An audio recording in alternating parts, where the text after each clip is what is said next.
Karobo ni mchawi, na katika hii movie ya binti yangu amecheza vile vile kama mwanamke katili mwenye roho mbaya. Tazama jinsi ambavyo anavyozidi kumfanyia mambo ya ajabu baba Karobo. Kumbuka baba Karobo ni mlemavu, lakini ipo sababu ambayo ilipelekea ulemavu wa baba Karobo. So mpenzi mtazamaji, ili uweza kuyajua yote na kupata mwendelezo wa tamthilia yetu, ni muhimu zaidi usisahau kubonyeza alama neno subscribe. Maneno mausi na hii video, ukibonyeza alama neno subscribe, basi itakuwa rahisi zaidi kwetu kujua kwamba wewe umekuwa ukifuatilia movie yetu ya binti yangu, na inakufundisha mambo mengi. Lakini wakati unabonyeza alama neno subscribe, unabonyeza alama neno follow hapo kusubscribe, basi usisahau kuacha komenti yako. Wewe unatamani mama Karobo apitie adhabu gani? Mpenzi mtazamaji, unatamani apitie adhabu gani? Of course mama Karobo tumemwona katika tamthilia ya baba yangu kipofu, tamthilia iliyopita, jinsi ambavyo alikuwa anamfanyia mambo maovu baba Karobo.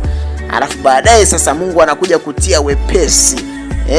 Anakuja kutia wepesi kwa baba Karobo, kiasi kwamba baba Karobo anafanikiwa kupata miujiza, na hiyo miujiza ilitokana na mwanamke wa kwanza baba Karobo, ambapo mwanzoni mama Karobo alikuwa na pretend kwamba ni mke wa baba Karobo, kumbe sio.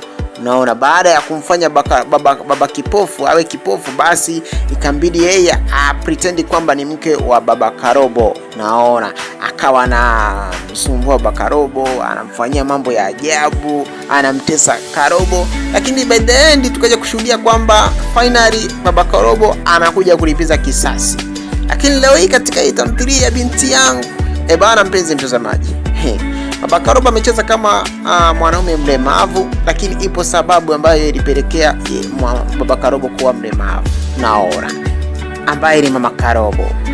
Lakini leo hii lakini wakati tunazidi kusonga mbele, pia kuna mapinduzi makubwa ambayo yanakwenda kutokea. Kuna binti Kisoda, ni mtoto ambaye kwa kweli tuseme ni mtoto ambaye katika hii movie ameleta mapinduzi makubwa, kutokana na jinsi ambavyo amekuwa kiplay party. Naona mtoto Karobo kuhakikisha